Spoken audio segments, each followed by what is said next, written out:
દુકાને જવાનું છે.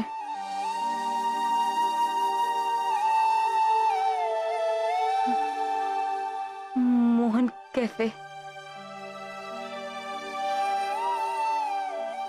દુકાને જવાનું છે. દુકાન.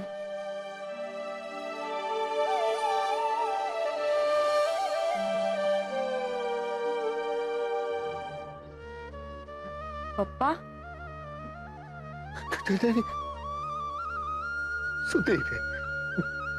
સુતી રે કિંજલ. પપ્પા દુકાને જવાનું છે ને. હાલતમાં બેટા કેફેનું સપનું મારું છે ને, જેની પાછળ મેં આખી જિંદગી ખર્ચી નાખી, પણ તું આવું નહીં કર. કેફેનું સપનું ઘરની જવાબદારી, સેજલના લગ્ન. બેટા આ બધું વિચારવામાં તું તારા લગ્નનું નથી વિચારતી.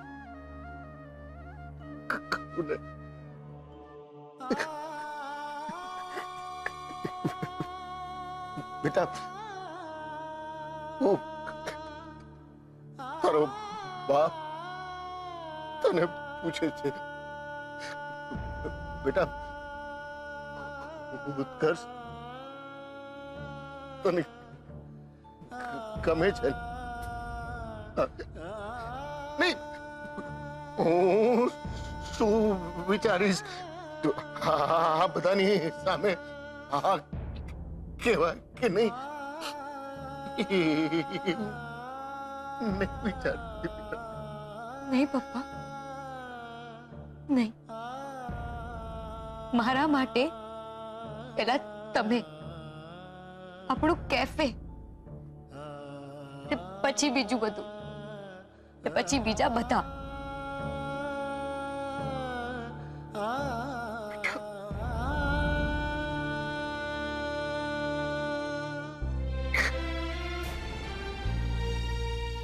સાચું કે છે ને? હું શું કામ ખોટું બોલું પપ્પા? હું શું કામ ખોટું બોલું? મેં ઉત્કર્ષને હંમેશા મારો ફ્રેન્ડ માનેલો, બેસ્ટ ફ્રેન્ડ, બીજું કઈ નહીં. ને પપ્પા, મેં પેલી ડાયરીમાં પણ એમ જ લખ્યું હતું. કહું તો ડાયરી બતાવું?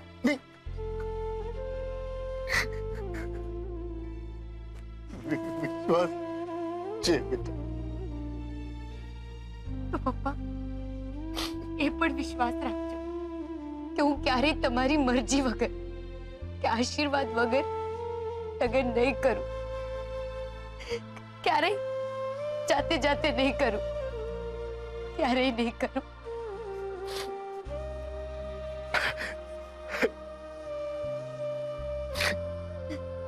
ગાંડી, સાવ ગાંડી છે તું. મગજમાં શું શું ભરી રાખે છે? જો તને આવ્યો ને એ આ થાકને કારણે નહીં, ઉત્કર્ષ સાથેની તારી મિત્રતા તૂટી ગઈ એને કારણે બેટા.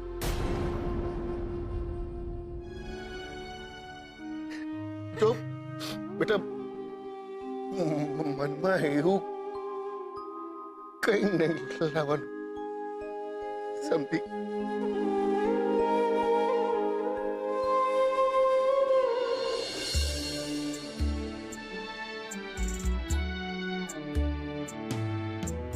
કપરા સંજોગો છે, લાય લાય ધૂપ છે, આંખો સુકાઈ ગઈ, હોઠ સાવ ચૂપ છે.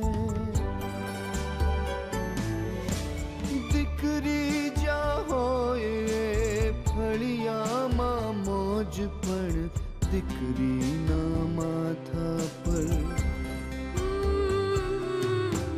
દીકરીના માથા પર મણમણનો બોજ છે.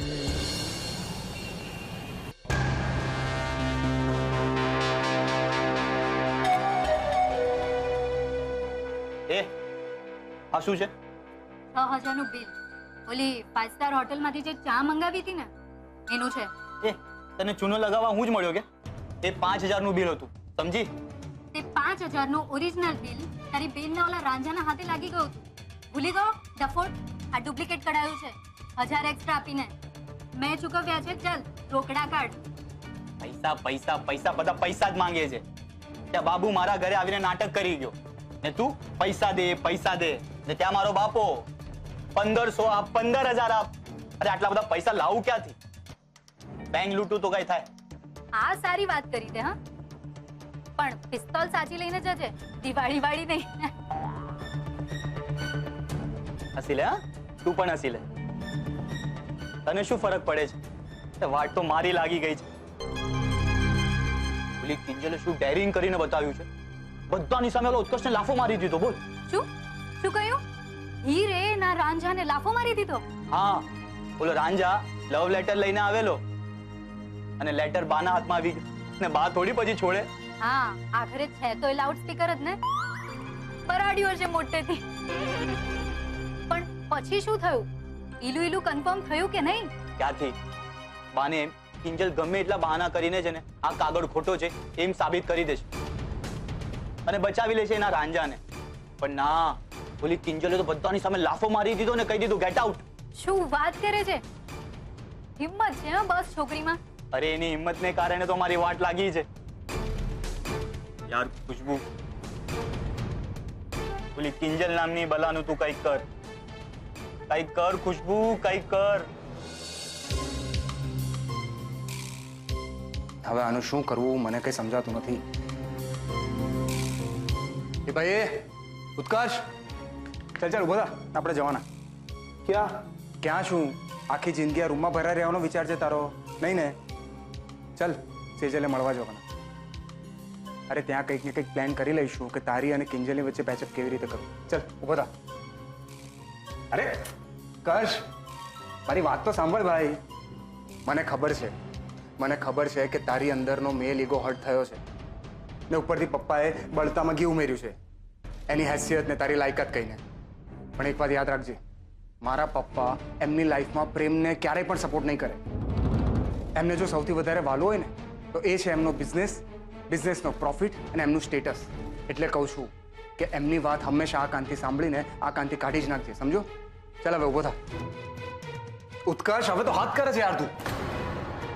ક્યાં સુધી અમને આમ ચૂપચાપ બેસી રહીશ તું? હા, મોઢામાંથી કંઈક તો બોલ તો મને સમજ પડે આગળ શું કરવું. ભાઈ હું તને કહું છું, સમજ પડે છે?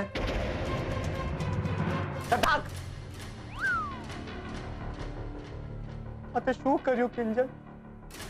તને કઈ ખબર પડે? મેં તારા માટે શું શું નથી કર્યું ને તેના બદલે મને શું આપ્યું? એક થપ્પડ? અરે ભાસ્કર, કોઈ છોકરો આટલા બધા લોકોની હાજરીમાં એક છોકરીના હાથે થપ્પડ ખાય તો આટલું ઠંડુ રિએક્શન આપે? अरे इन्हीं अंदर तो एंग्री यंग मैन जागी जाए, जेम के इस थप्पड़ की गूंज तुम्हें सुनाई दी, अब इस गूंज की गूंज तुम्हें पूरी जिंदगी सुनाई देगी दादा ठाकुर. આવ્યું ફિલ્મી દાદા ઠાકોર. હું ફિલ્મી? તારો આખું ખાનદાન ડ્રામા કંપની છે, એ કઈ નહીં અને હું ફિલ્મી. આજ તો કઈ થયું છે સાંભળ્યું નથી ને તો શરૂ થઈ જાય કે થપ્પડ સે ડર નહીં લગતા સાહબ, प्यार से लगता ને મને તારા આ બધા ડાયલોગો. એ ચૂપ કર. આ બધા ડાયલોગ હું એમને ટાઈમ પાસ માટે નથી મારતી. એમાંથી મને આઈડિયા મળે છે. તે જ કીધું ને કંઈક કર આ કિંજલને હટાવવા માટે. તો એ જ સમજાવી રહી છું. શું એ કે જઈને ઓલા રાજાનો રૂમાલ બની જા. રૂમાલ? અરે રૂમાલ શું, ટુવાલ પણ બનવું પડે ડોબા. લોહા ગરમ હે. એના મનમાં કિંજલ માટે ગુસ્સો છે. તે સાંભળ્યું નથી? ઘવાયેલો વાઘ અને પ્રેમમાં રિજેક્ટ થયેલો આશિક બંને બહુ ખતરનાક હોય છે. તો જા એનો જઈને રૂમાલ બની જા. સમજી ગયો, તારો આખો પ્લાન સમજી ગયો. દુશ્મન કા દુશ્મન અપના દોસ્ત. એ ભાઈ એ હું તારો દુશ્મન નથી કે આવી રીતે જોઈ છે. પાછી કિંજલ સાથે દોસ્તી કરવી છે ને, પેચઅપ કરવું છે ને તારે. તને લાગે છે કે આ પોસિબલ છે? અરે ભાઈ કોશિશ કરવામાં વાંધો શું છે? હા ને એમ પણ પોસ્ટર પ્રકરણ વખતે જ્યારે તારો કોઈ વાંક નતો ત્યારે પણ તે સેજલના ઘરે જઈને પપ્પાજીની માફી માંગેલી ને. બસ તો પછી આ વખતે તો ક્યાંક ને ક્યાંક તારી ભૂલ છે, તને પણ ખબર છે. તો પછી જવામાં વાંધો શું છે?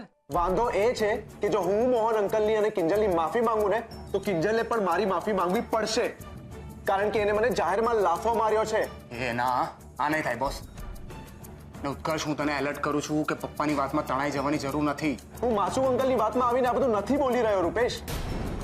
કિંજલે જે બાલિશ વર્તન કર્યું છે એનો વિરોધ કરી રહ્યો છું. એને પણ તો ખબર પડવી જોઈએ કે પ્રેમના પ્રસ્તાવને શાંતિથી પણ રિજેક્ટ કરી શકાય. અરે પ્રેમથી એને હું તાપીનગરની રાણી કહું છું, એનો અર્થ એ થોડો છે કે એ સદા તલવાર લઈને ઊભી રહે. ઠીક છે બસ હું ટ્રાય કરીશ કે કિંજલ પણ તને સોરી કહે. પણ તું મને એક વાત કહે, પ્રેમનો ત્રીજો સ્તંભ જે હતો અન્ડરસ્ટેન્ડિંગનો, એ તારા તરફથી ક્યાં છે?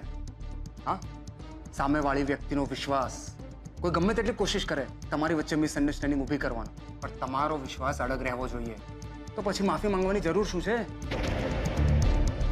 મને લાગે છે કે કિંજલનો પ્રેમ ચેક કરતા પહેલા તારે તારી ફિલિંગ્સ માપવાની જરૂર છે. બાકી માફીનું શું છે એ તો મળી જશે.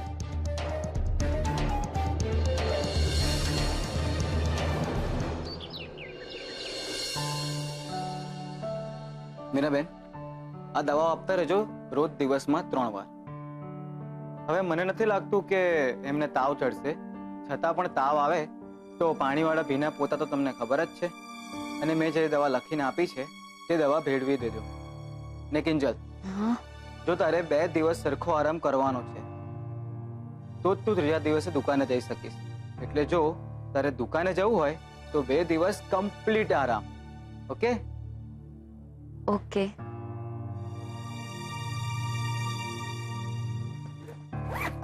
ડોક્ટર સાહેબ હું મૂકી જાઉં. ના ના ના મીરાબેન, તમે શાંતિથી કિંજલ સાથે બેસો, હું જતો રહીશ. સાંભળ્યું ને કિંજલ, ડોક્ટરે શું કહ્યું તે? કમ્પ્લીટ આરામ. એટલે શારીરિક પણ અને માનસિક પણ. અને આ બિલકુલ ચલાવવાનું નથી, સમજી? અને તને ખબર છે તારા પપ્પાને તારી કેટલી બધી ચિંતા થઈ ગઈ હતી તે? સારું, આ ચલાવવાનું બંધ. પણ મમ્મી, તું મને કહે ને, શું મેં સાચે જ ભૂલ કરી છે? મારે ઉત્કર્ષની માફી માંગવી જોઈએ? એમાં એવું છે ને બેટા કે જે છોકરી મનની પવિત્ર હોય એની સાથે આવું કંઈ પણ થાય ને ત્યારે એ ડરી જાય અને સમજી ના શકે કે શું કરવું. ત્યારે લાફો મારવા જેવું પગલું કદાચ ભરાઈ જાય. અને સામે છોકરાઓનું પણ એવું જ હોય છે, એ લોકો ના સ્વીકારી નથી શકતા. એટલે ઘણીવાર છોકરીઓને ઉપાડી જાય છે કે પછી એના મોઢા પર તેજાબ નાખી દે છે. ના ના મમ્મી, ઉત્કર્ષ એવું નથી. હું જાણું છું બેટા, તો તું પણ ક્યાં લાફો મારી દેવી છે? તો તું જ કહે ને મમ્મી, મારે શું કરવું જોઈએ? મને શું કામ પૂછે છે? તે ગીતાજી વાંચ્યા છે ને? ગીતાજીમાં શું લખ્યું છે તને યાદ છે? તે તારા પપ્પાને શું કહ્યું હતું કે સ્થિત પ્રજ્ઞ બનો, પરિસ્થિતિને ત્રીજી વ્યક્તિ તરીકે જુઓ. અને જ્યારે આપણને એવું લાગે કે આપણી ભૂલ છે તો માફી માંગવા માટે તૈયાર રહો. અને જ્યારે એવું લાગે કે ના મારી ભૂલ નથી તો સામે મોરચે લડવા તૈયાર થઈ જાઓ. પણ હા, હવે પાછી ગીતાજી વાંચવા ના બેસી જતી. ડોક્ટરે શું કહ્યું છે? કમ્પ્લીટ આરામ. તો ચલો ચલો ચલો, હવે કમ્પ્લીટ આરામ. તો હવે આંખો બંધ, મગજ બંધ અને વિચારવાનું તો સાવ બંધ.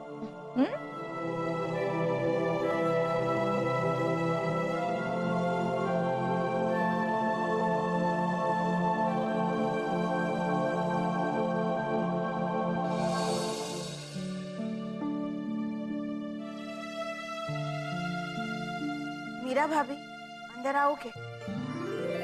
અરે સરોજ, તું આવ ને.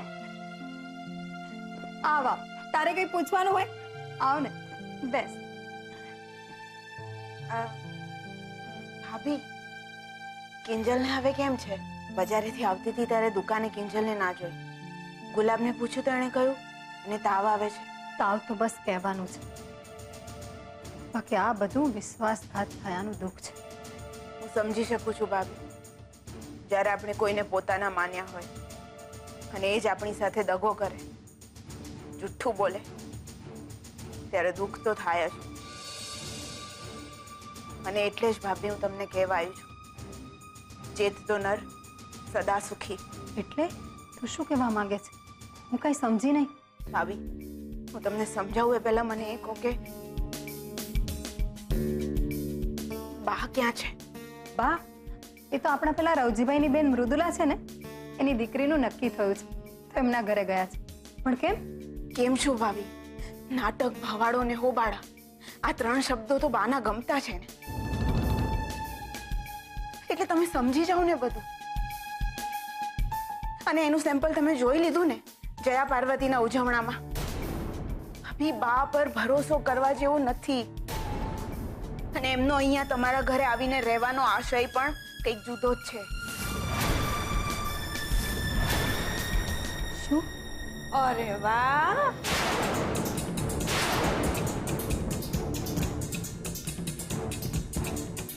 શું વાત છે! દેરાણી જેઠાણી બે જોડીઓ ભેગી થઈ અને મારું વાટવા બેઠી છે ને કાંઈ? ના એટલે અત્યાર તો ઊભી જ છે કા? શું થયું? બે જણીઓનો મોઢાનો રંગ કાં ઉડી ગયો? આ ડોહી ભૂલ ભૂલમાં સાચું બોલી ગઈ એટલે? ના ના બા, એવું કઈ નથી. ઉલટાનું સરોજને તમારી બહુ યાદ આવી રહી હતી, એટલે ખાસ અહીંયા તમને મળવા માટે જ આવી છે. ઓ વારી જાઓ વારી જાઓ, મારા તો ઉગડી ગયા લે. સરોજ, મારા દર્શન થઈ ગયા તો ઉપડો. સાંજે રાઘવ ને જમવામાં છે ને ઠામડા નથી ખવડાવવાના, પડી સમજ? અને મીરા બહુ સગાઈમાં હંધુય હારું હતું, ટોપના પેટનું, પણ ચા નહીં, સમજાયું? હા બા, હમણાં જ તમારા માટે ચા બનાવીને લઈ આવું. જાઓ અને મસાલો જરાક આમ ચોડિયા તો નાખજો, આદુ બાદુ નાખજો. એટલે પીતા પીતા હું તમને ચોડિયાથી વાત કરું. જાઓ, સીધા આવો જલ્દી.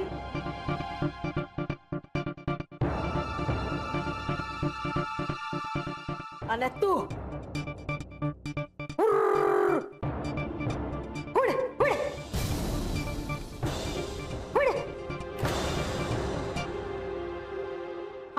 ઢોર જેવી છે, ઢોરની ભાષા જ સમજે છે. બોલો. અરે રે ભવાની, તું નો હોત તો આ બધાનું હું થાત. મારા વગર આ દુનિયા કેમની હાલત ભાઈ સાહેબ થાય કે હું તો ક્યાં મારે ધ્યાન દેવું. ભાવનગરથી ટાઇલ્સ મંગાવવાનો ફાયદો 5 લાખ રૂપિયા થયો છે. હવે આ 5 લાખ રૂપિયાને આપણે જો રાજકોટ વાળા પ્રોજેક્ટમાં ઇન્વેસ્ટ કરી દઈએ ને તો 10 બિલ્ડિંગના ટેરેસ ઉપર ટાઇલ્સ ટુકડા લગાવીને કામ આગળ કરી શકાય છે.